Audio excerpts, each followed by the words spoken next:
Hello, fellows and ladies.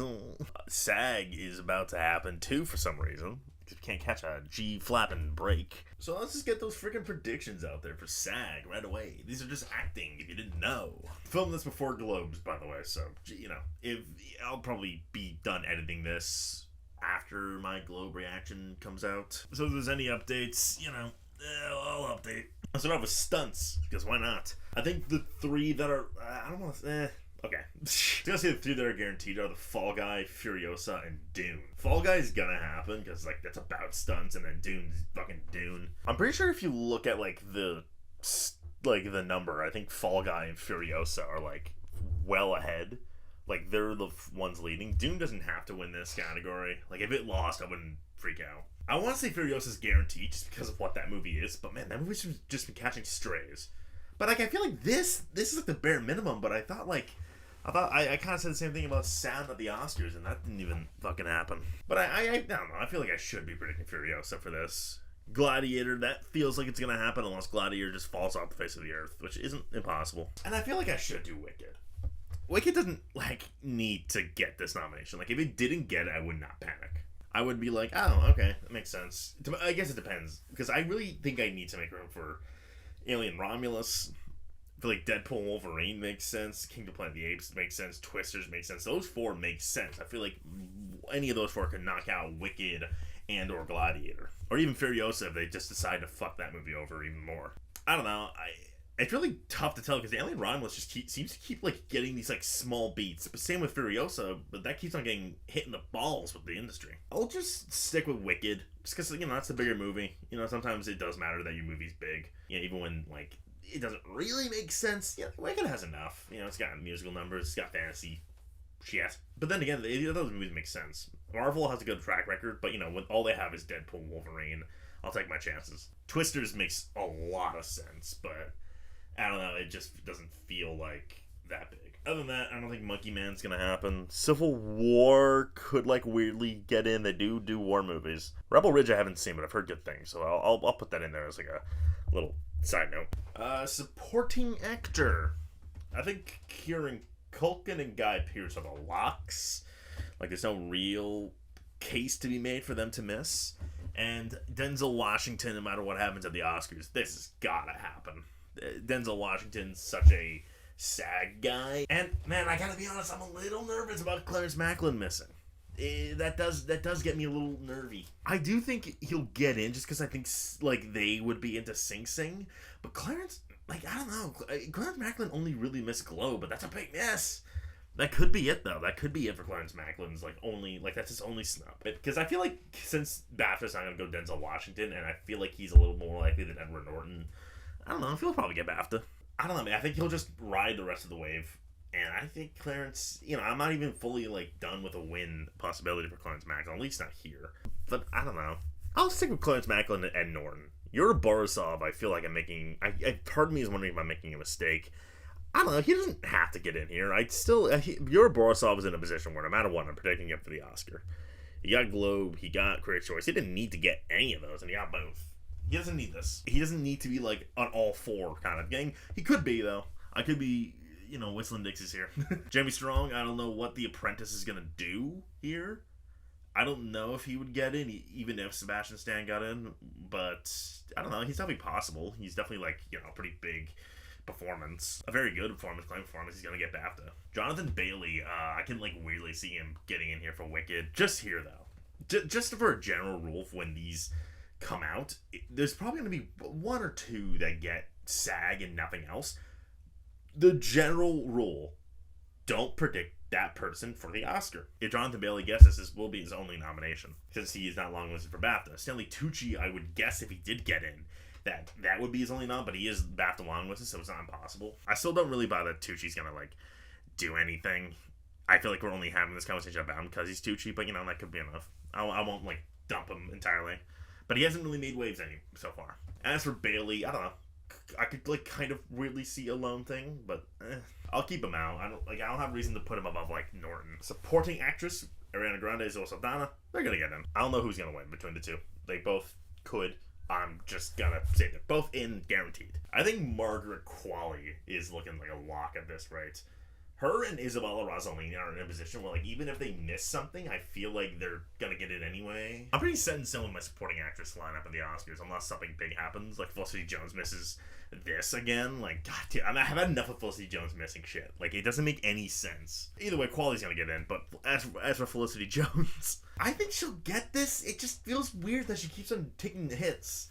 But, like, I don't know, it could be Critics' Choice as her only snub. I'll keep Felicity Jones in just because I feel like, I don't know, like, once the movie, like, once we actually start getting into indie stuff, like, you know, why, I don't know why she would miss. I do not have Isabella Rossellini, and I feel like, and there's gotta be some repercussion to her having, like, 4 minutes of screen time. Like, there has to be something, and SAG doesn't do those performances. They don't do, like, the fucking nothing performances. Isabella Rossellini does a lot of eye acting. She's brilliant, but, like, I don't know. That's not SAG. There's also the possibility of Danielle Deadwyler, who's so far gone that I'm not even considering for the Oscar anymore, which is so sad. She's so good in The Piano Lesson. She could get in here, though. Like, that's something SAG would do. Although I'm gonna go with Selena Gomez. Amelia Perez is showing no real sign of slowing down, and that could really benefit Selena. Because Zoe's getting in. We know that. But, like, could they extend that to Selena Gomez? I do think if she's getting BAFTA, I feel like, and honest to God, if her only misses Critics' Choice, I think that's very telling. I feel like this will happen. She is a SAG nominee. It's, I know people are gonna go, but like they have a little thing against Selena Gomez being like a Disney actress. Yeah, she's a SAG nominee, multiple. Natasha Lyonne, I mean, she's done for the Oscar, but I don't know. I could like weirdly foresee her like this being a lone thing like SAG does. I don't think any of the Complete Unknown women are getting in. Aunjanue Ellis is absolutely not getting in. She didn't even get in for King Richard. Michelle Austin, I think I'm just putting in here because she just won the National Film Critics Society. That's not going to happen. Best Actor, I think the top 4 is pretty set in stone. Adrien Brody, Colman Domingo, Timothée Chalamet, Ralph Fiennes. Yeah, I think those 4 are definitely solid. Like, no real debate there. I think Brody's probably good. People are saying, like, oh, maybe Brody loses this to, like, Colman Domingo or Timothée Chalamet. If Brody's sweeping, I think he's sweeping. Like, this is, again, a very baby performance for a strong movie. I don't know. I feel like Brody will probably win this as well. If he is indeed sweeping, which I believe he is. Like, Austin Butler didn't even win this. I don't see why Chalamet would. Ralph Fiennes is in. And then number 5, I got a few in my mind. If Kingsley Ben-Adir got in, that would make a lot of sense. Man, again, I'm filming this before the Globes, so I don't know who won. If it was Eisenberg or Grant or Sebastian Stan for A Different Man. I was like, when Hugh Grant got that Critics' Choice nomination, I kind of was like, could he really get all 4? Because he definitely can. He could win the Globe. He could easily get in here. It makes sense. It's a very, like, audience-friendly performance, despite being a horror movie. I remember seeing that movie at TIFF going, that's a fucking Oscar bait performance. That just won't happen. But here we are. Hugh Grant getting his first Oscar nomination does track. And then obviously he's British, so he can easily get BAFTA. So there is a real shot that Hugh Grant gets all 4. Is he actually going to get all 4, though? I do think he makes the most sense at this moment, though. Sebastian Stan for The Apprentice, I feel like if he does get the Oscar nomination, it's international pulling him in. Because I do feel like, with the election, that people are not going to want to go near that movie. But again, like I would say bait-wise, Sebastian Stan is the most baity, transforming into Donald Trump. He is tremendous in this movie. But again, I feel like people are just kind of like nervous to go around that movie right now. I just don't want to see it. Kingsley Ben-Adir playing Bob Marley, that's not nothing. I can definitely see it. A lot of people are going to think Glenn Powell. I never really bought Glenn Powell, like, getting, like, these major nominations. He'll never get the Oscar nomination, but I do think Jesse Eisenberg could weirdly show up here. That could be a thing that happens. But I feel like one of the baitier, like, I think Sebastian Stan and Hugh Grant are closer to the Oscar than these other ones, and Kingsley is, and Jesse is, and Glenn is. Glenn's like a silly, goofy performance. That doesn't happen. Great performance, but I don't know. Daniel Craig for Queer, I mean, that's not going to happen here. If he gets in here, that the Oscar 5 is set in stone. That would be crazy if SAG went for Daniel Craig here. That would be crazy. I'll go with Hugh Grant.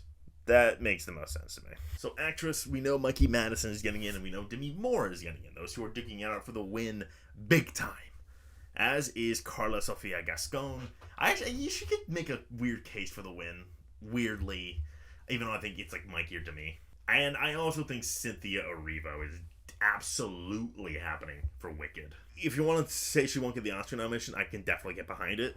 I don't really think she'll miss here. I think that's gonna happen. I think if it wasn't for Carla and Demi and Mikey being so strong, I'd have her much higher. But like, I can't in good faith put Cynthia above those ones. Now, I am a little stuck on this last one because I was ready to be like Angelina Jolie, easy, and then that BAFTA thing happened.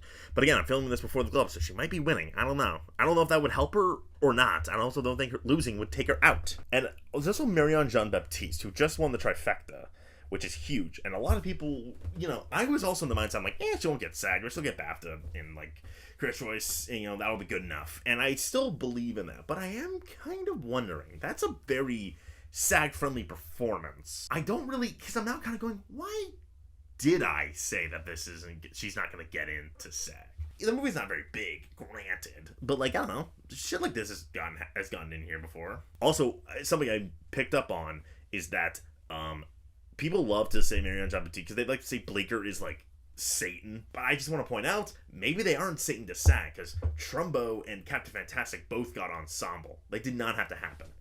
Alongside Viggo Mortensen and Bryan Cranston, and then Helen Mirren also got in for Trumbo, but that was like supposed to happen. So I am like kind of thinking that Marianne Jean-Baptiste could get in here. She's not a nobody. She's an Oscar nominee, G-flab it. But it is kind of weird for me not to have any biopics in a SAG lineup. I know Kristen Stewart missed, but I think Maria is a little bit more like industry friendly, and obviously Angelina Jolie's like one of the biggest names ever. So I'm gonna just stick with Angelina Jolie, but I'm not dismissing Marianne Jean-Baptiste. Nicole Kidman I can see happening. Pamela Anderson, I think SAG could fall for that narrative. Kate Winslet, maybe I could see. Amy Adams, I can somewhat. Amy Adams is like, you can put it on paper and it makes sense, but I don't think like she'll actually get in because Night Bitch is so nothing. Zendaya's just not getting in to the Oscar. I can see that's a weird SAG thing, but I just think Zendaya's out. Let's finish off with SAG Ensemble. I am playing it really safe. I do still have Sing Sing at 1, which a lot of people are going to call me crazy for. To me, I do see a path for it to miss, and it's disgusting. That said, to me, there's no ensemble that is more like so begging for a SAG Ensemble win. Maybe ever. It would have been Coda, even, possibly. I think it has the perfect narrative and the best use of an ensemble. I don't think any other ensemble, besides maybe Conclave, really matches what would win.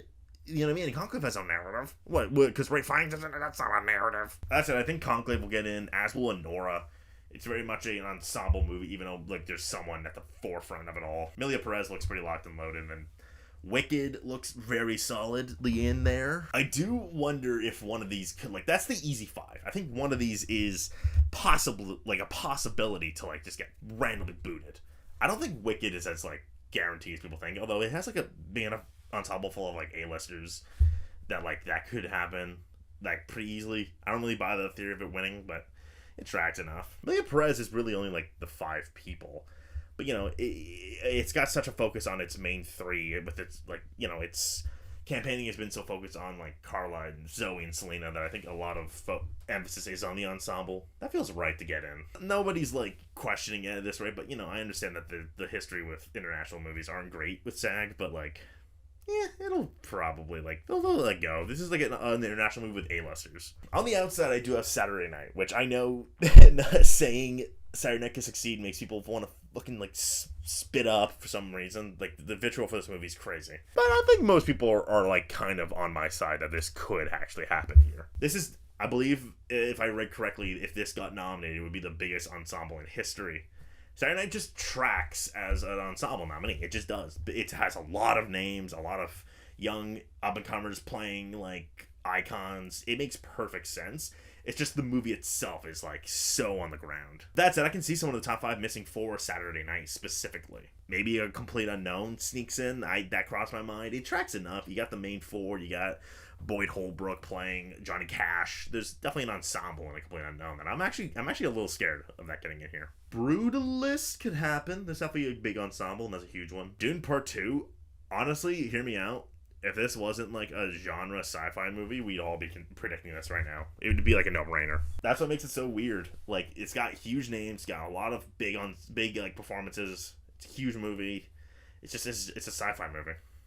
It doesn't have like the pedigree or the fucking, what is it? The cultural like stepstone and like obviously the narratives that like other sci-fi movies like Black Panther or Everything Ever Rollins had. So I think that's why it's missing, but it's still strange. Piano Lesson in a normal year would happen, but you know, that movie is so nothing. Hard Truths, that'd be dope. And again, Bleaker's gotten this category. They've gotten their movies in here. You guys can trash on them all you want. They've gotten their movies in this category. Nosferatu has a big ensemble, and it's like big right now.